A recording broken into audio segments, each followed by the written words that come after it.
Kemudian kita menghadapi perubahan iklim. Nah, perubahan iklim itu kan cuaca tidak menentu, makanya kita mengembangkan kapan saja durian itu bisa dibuahkan.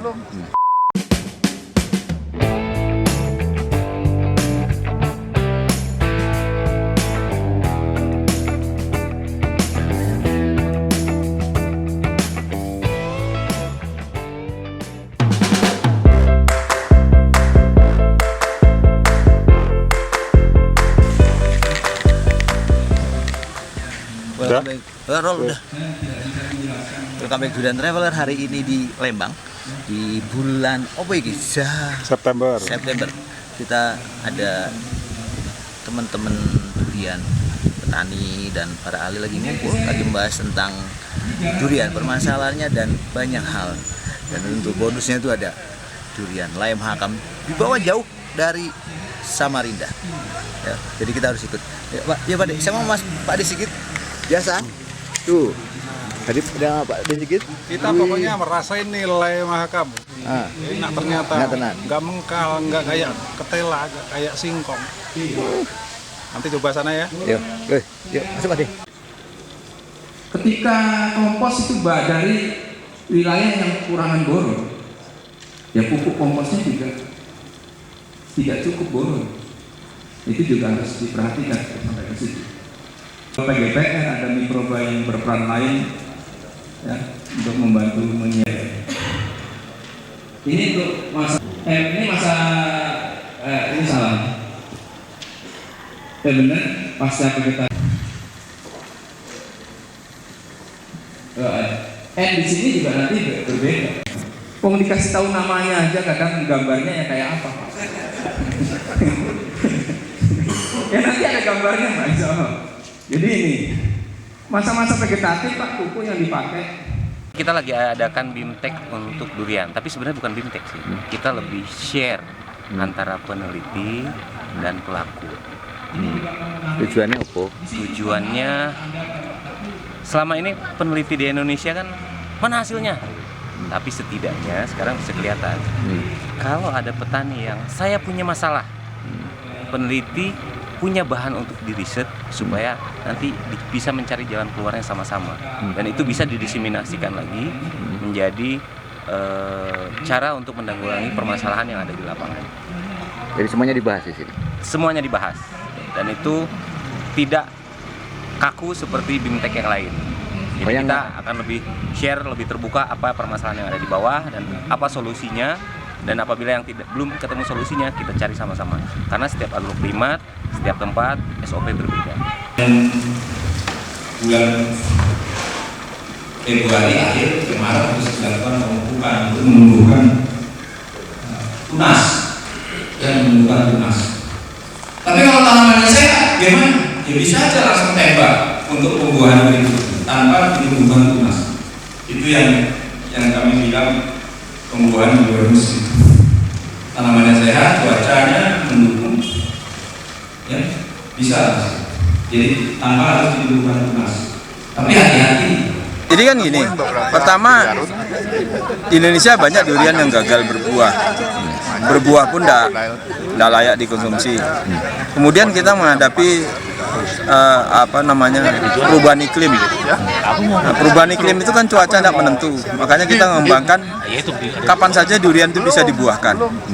Yang sering disebut pembuahan di luar musim. Makanya yang kita kenalkan itu metode pemupukan yang bisa diterapkan kapan saja untuk menyesuaikan dengan kondisi cuaca. Jadi cuaca yang tidak mendukung pun kita upayakan bisa tetap berproduksi. Karena petani ya tetap harus mendapat penghasilan dari kebunnya dalam situasi apapun. Cuaca yang mendukungkah atau tidak, nah itu mensiasati apa? Jadi kita pengamatan keadaan tanaman dan pengamatan cuaca untuk menyesuaikan jenis pupuk, metodenya, ya kan, apalagi waktunya pemberian kapan itu menjadi penting.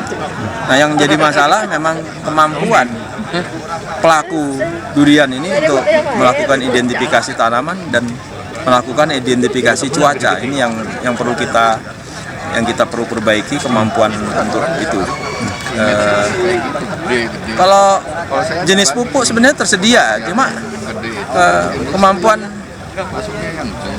identifikasi tanaman, kemudian kemampuan menyusun formula pupuk itu yang masih perlu diperbaiki, karena memang tidak bisa, bahkan tidak bisa diciptakan satu jenis pupuk yang sesuai untuk durian dimanapun gitu, tidak bisa, karena memang suburan itu sangat beragam, cuaca juga dinamis,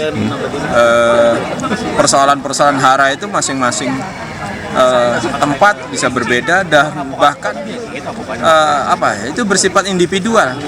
Dalam satu kawasan itu masing-masing individu bisa persoalannya berbeda-beda. Jadi yang harus dikuasai apa petani itu kok dengan permasalahan seperti ini? Ya, kemampuan mengidentifikasi keadaan tanaman dan cuaca agar sepanjang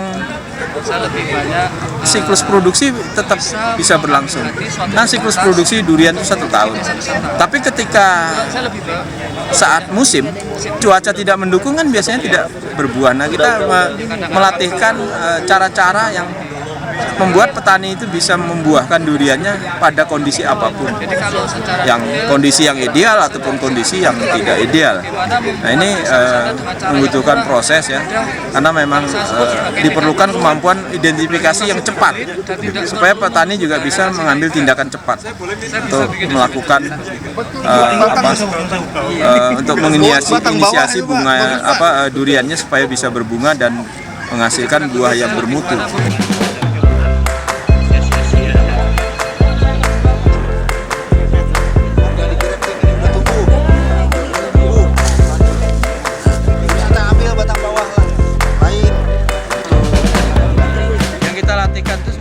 Memenuhi kebutuhan haranya untuk inisiasi bunga bagaimana, untuk pembesaran buah bagaimana, untuk pertumbuhan tunas bagaimana. Jadi tanpa menggunakan hormon itu sudah bisa. Mengapa harus kita pakai hormon? Tanpa penggunaan hormon juga sudah bisa. Ya kan? Nah, efek negatif paklo itu juga harus diketahui oleh para pelaku durian ini, karena paklo itu menghambat pertumbuhan tunas. Ketika tunas melebihi waktu yang dikehendaki untuk bisa segera bertunas, ya akibatnya nanti pohon bisa mati. Ya, jadi kan umurnya daun itu kan terbatas. Sementara efeknya paklo itu tergantung dosis juga dan tergantung keadaan tanaman. Ketika tanamannya tidak sehat, dipaksakan berbuah, ya nanti efeknya akan menyebabkan kerusakan tanaman, bahkan kematian pohon. Nah, karena tanaman durian yang stres itu untuk memulihkan itu sulit. Makanya cenderung durian banyak yang dipaksa berbuah itu umur belasan sudah selesai, sudah mati, ya mati karena sebenarnya kesalahan dari perlakuan. Berarti ini pembuahan alami, bukan? Pembuahan alami, tapi bisa disesuaikan dengan cuaca yang tidak menentu, yang cenderung kita sering sebut itu pembuahan di luar musim, ya, yang lebih dikenal begitu. Padahal ini sebenarnya pembuahan yang menyesuaikan kondisi cuaca. Dan itu satu hal. Ada hal lain, ada apa? Kenapa kita dorong untuk pembuahan juga bisa dilakukan di luar musim, supaya petani mendapatkan pendapatan yang merata sepanjang tahun, distribusi tenaga kerjanya lebih merata. Terus ketersediaan buah juga kan bisa merata panjang tahun. Ini menjadi penting di dalam industri buah ini, karena kalau misalnya pasar swalayan, pasar modern, itu kan menghendaki buah itu tersedia sepanjang masa. Tak bisa ceritain, katanya buah di sepanjang garis ekuator itu bisa dibuahkan setiap musim. Jadi musim kayak durian itu bisa kita full 12 bulan itu ada. Nah, itu keunggulan di ekuator begitu, karena kelimpahan sinar matahari. Di ekuator itu 2 kali puncak intensitas matahari pada bulan Maret dan September. Nah, kita bisa menyesuaikan itu. Jadi bulan-bulan yang berdekatan dengan puncak intensitas matahari itu kita bisa manfaatkan untuk memacu pembungaan. Beda dengan di selatan Khatulistiwa atau di utara, puncaknya cuma 1 kali. Nah, kita di sekitar ekuator. Nah, ekuator di Indonesia itu kan dari Sulawesi, misalnya ada Sulawesi Tengah, Kalimantan ada Kaltim, ada Kalbar, terus sampai ke barat kan mungkin Sumatera bagian barat mungkin yang di sekitar ekuator. Nah, itu potensi untuk dibuahkan sepanjang tahun tadi. Oke, good. Ada semua. Misalnya sangat istimewa, ini termasuk Bimtek sangat bagus sekali, sangat bermanfaat untuk pemula sampai untuk pekebun. Ya, Viva Durian Mania. Ya, sudah. Apa aja? Ada lagi Kak, ambil 4 lagi.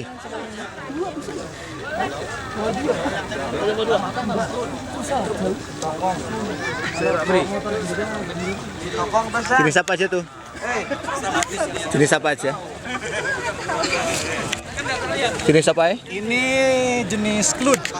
Kelut. Kalau yang ini jenis si jantung. Jantung. Si jantung. Gimana kesannya ikut? Sangat senang sekali. Hari ini ilmunya sangat bermanfaat sekali. Itu diambil Bu. Nama saya Ivan Kuntara, Mas. Sementara dari mana? Saya tinggal di Kerawang, punya kebun di Wanayasa dan Purwakarta. Purwakarta. Mas, manfaat Bimtek bagi Mas yang petani ini seperti apa? Yang gitu. Luar biasa. Saya ikut Bimtek di Subang, di Balitbu Subang, dan manfaatnya terasa sekali secara praktis. Contoh mudah, saya mulai menanam dan mengikuti metode yang diberikan pada saat Bimtek tersebut. Dari saya coba 15-20 pohon, tidak ada satupun yang gagal. Dibandingkan dengan yang ditanam oleh pegawai kebun saya, matinya kurang lebih 20%-30%. Padahal sangat mudah dan praktis. Kemudian yang kedua yang dirasakan, pruning, pemotongan. Itu dirasakan luar biasa. Saya dapat ditantang oleh pegawai-pegawai kebun saya, kenapa mesti di-pruning? Kenapa mesti dipotong daunnya? Saya udah capek-capek pelihara.